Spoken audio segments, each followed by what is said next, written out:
So he would say some fuck up things. And he just, I guess, kept getting worse and worse and worse. And I'd heard like things from other YouTubers about him, like in real life, and it was all really pretty horrifying stuff. But I didn't know the extent of it until like a ton of creators came out today to tell their experience with him.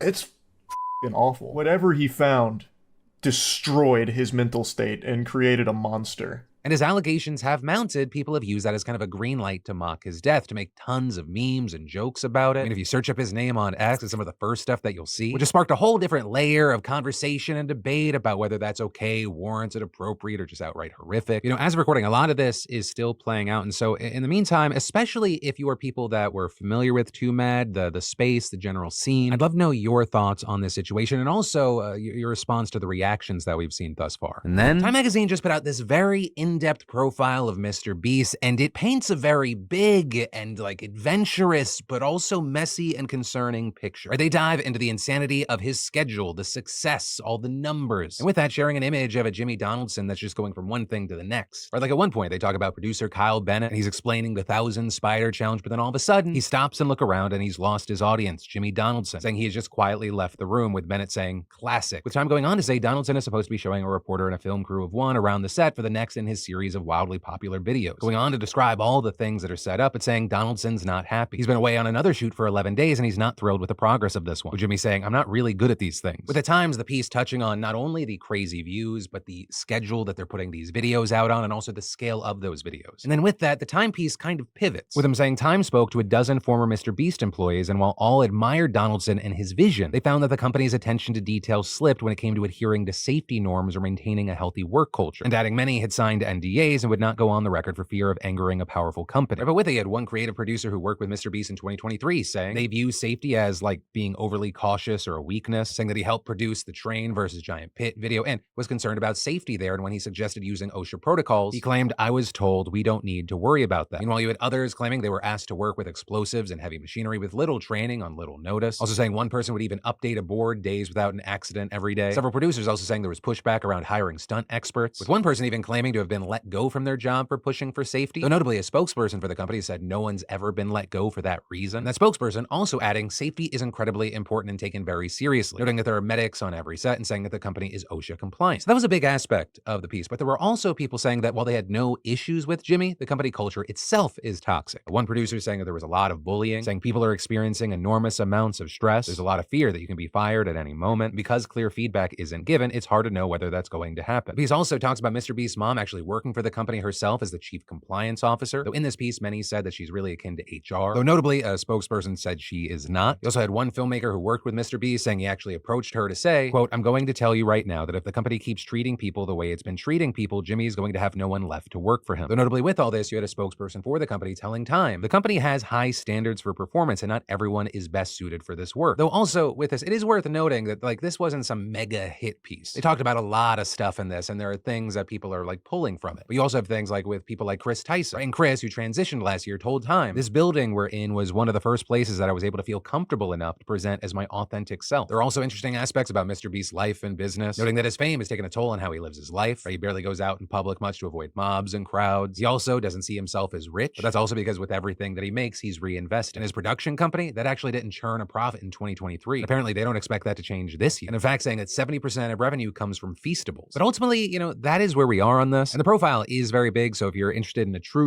deep dive on this, I'll include a link to the article down below. But I also I want to leave you with the question of, what are your thoughts on this? Right? I know there are a lot of things that are touched on, and, you know, there we also have, you know, accusations from former employees, denials from the company. Yeah, let me know. And then, installing roofs on businesses and homes is incredibly dangerous. One slip, you could be dead. But despite there being federal regulations prohibiting anyone underage from working this job, countless migrant children are building roofs at the risk of their own lives. In fact, the New York Times didn't just find 100 kids who are working on America's roofs right now. That was the number they spoke to, some of which who started when they were elementary school age. We're talking about kids moving heavy bundles of shingles up ladders without safety gear, balancing on steep inclines for hours at a time, and working through heat waves on black tar rooftops that scorch and blister hands. And on social media, they're called rooferitos, often sharing videos from the roofs of houses and that steep steep drop downward. And in the case of one Anthony Padilla, his fall didn't kill him, but it did leave him with severe brain trauma. His memory and body left in shambles. You know, Anthony, he spent most of his childhood in Honduras with his family, living in a one-room house with his 4 siblings. He's been working since a very, very young age, and once he was 15, he left Honduras and he came to the States in 2021. You know, Anthony found work in South Carolina as a roofer. He was making enough money to cover room and board at his uncle's trailer nearby and sending as much as $300 back home to his family every month. But last spring, when he was working on this massive beach house, he slipped while collecting shingles, falling 30 feet onto the cement patio below. He fractured his skull, punctured a lung, and he was bleeding internally, all while breathing through a tube in his neck. His family called in from Honduras to say their goodbyes, and the surgeon wrote that his outcome did not look good. But 3 months after that fall, Anthony woke up and he was discharged. But no rehabilitation center would take him without insurance. So he was just sent back to his uncle's trailer, unable to speak or even stand, and he stayed inside for months. And after 5 months, he still couldn't lift his arm, he was unsteady on his feet, and he couldn't understand basic questions. Like, he couldn't remember what state he was in or even his father's name. Well, eventually, he could speak again. Once that happened, he began asking when he could go back home to Honduras. With that, you had his parents who had no idea how they were going to support him, right, for numerous reasons, but also they live hours from the type of medical care that he needs. So you've got them also asking him to stay put until there's some foreseeable path forward for his care. And so now, at 17, Anthony spends his days scrolling through TikTok, seeing countless videos like the ones he used to take. Rooferitos on the tops of buildings with steep drops just steps behind them. And a big thing is that there are so many others like Anthony, with labor organizers and social workers saying they're seeing more and more migrant children getting seriously injured on roofing crews in recent years. And you have the New York Times finding several. A 16-year-old in Arkansas fell off a roof and shattered his back. A 15-year-old in Florida got burns all over his body when he slipped from a roof onto a vat of hot tar. One kid in Illinois stepped through a skylight and fractured his spine. When these kids get hurt, contractors often refuse to pay for their medical bills. Or like in Anthony's case, he would likely qualify for workers' compensation, but the company hired to do the roof subcontracted the job out to a smaller company who subcontracted it again, which just left 3 companies arguing for over a year about who's actually responsible for Anthony's workers' comp. And in fact, as I'm recording this, they are still in the process of settling the case. But even with that, I mean, we're talking about the kids who survive. According to the Department of Labor, 100 roofers die on the job every single year, mostly from falls. And a big thing here is we don't actually have the data for how many child roofers sustain injury or die. That's because the child roofers aren't supposed to exist. But here's the thing we do know. Children working on construction sites are 6 times more likely to be killed compared to those working in other positions, with roofing being the second most dangerous job for kids behind agriculture. Like in one case, you had a 15-year-old who was installing metal roofing on a plant in Alabama when the insulation that he was standing on gave way and he fell to the concrete down below. And after his death, OSHA found that the crew working on that roof had 9 workers and only 6 safety harnesses. Now, with everything that we've talked about, of course, it brings us to a question. If U.S. federal law bans anyone from under the age of 18 from roofing, how are these kids not only getting, but keeping these jobs? Well, according to reports, subcontractors are struggling to find adults to fill these positions. And this is you have roofing industry experts saying that the South has seen residential building booms while the industry battles a labor shortage. So then these subcontractors, they turn to kids, who then oftentimes say that they're 18 and those in charge just don't ask for any proof. It doesn't hurt that they're cheaper to employ. Now, in some cases, crew bosses keep kids on the ground out of a concern for their safety, or having them pick up loose shingles or lifting bags up the ladders. But in many places, being on the roof pays nearly double what working on the ground does, which ends up being a strong incentive for these kids that are trying to support themselves and their families. Interestingly, with this, you had one crew boss saying that she hires underage workers because she doesn't like turning away kids in need, notably going on to say that she isn't worried about inspectors, saying they only visit certain neighborhoods and sometimes they let you know when they're going to show up. And the Department of Labor, who's in charge of enforcing child labor laws, they've done very little to address labor problems within the roofing industry. I mean, they brought an average of 7 cases per year in the last decade. And that, well, you had the Times saying they spoke with 20 child migrant workers as young as 13 years old on day labor sites, and that was just from one small city. Also, regarding the investigators, one career investigator told the Times that while she responds to all tips regarding child labor, she just isn't going to chase it down, saying, I'm not going to make it my duty to go out and look for it. You know, even when OSHA does respond to accidents where kids are killed or they're seriously injured, inspectors sometimes fail to follow their own policy and alert child labor investigators. Sometimes they let the cases drop entirely. Now, worth noting, after the Times started looking into this, the Labor Department saying they're revisiting some of these cases, so hopefully we see something from that. But in an ideal world, especially as more and more of these fucking newspapers are shutting down, the Times or any outlet would need to pick up this story for people to do their job. Because really all we're talking about at this point is how many cases are being swept under the rug. It's not an if. And unless something's done, these contractors are going to just go on hiring kids. But as we wait to see if any sort of meaningful change can happen here, I gotta pass the question off to you. Not only generally, what are your thoughts on the situation, but specifically, whether you're a contractor, a subcontractor, or you've just worked on job sites. Because when I was young, I worked on some job sites, and there's a lot of fucking sketchy, under-the-table shit going on. But I'd love to know your thoughts, your experiences, and also what do you think is gonna happen here? And then, yo, we've got basketball, hockey, concerts, the theater, and everything. I mean, there's an event for every mood and taste. And in case you haven't heard, SeatGeek and I are sending several of you and your loved ones to your favorite live events, so listen up. Because with over 70,000 events and 28 million downloads, SeatGeek is the #1 rated ticketing app. And I told them that I wanted to do something special for you beautiful bastards. And SeatGeek came through because until March 15th, we'll be giving away $500 in SeatGeek credit weekly. Which, by the way, congratulations to our our first winner, Sydney Burford. And you heard right, every week, someone from this audience will win $500 towards any of SeatGeek's 70,000 events. You know, basketball's in full swing, and with artists like Drake, Hozier, and Bad Bunny,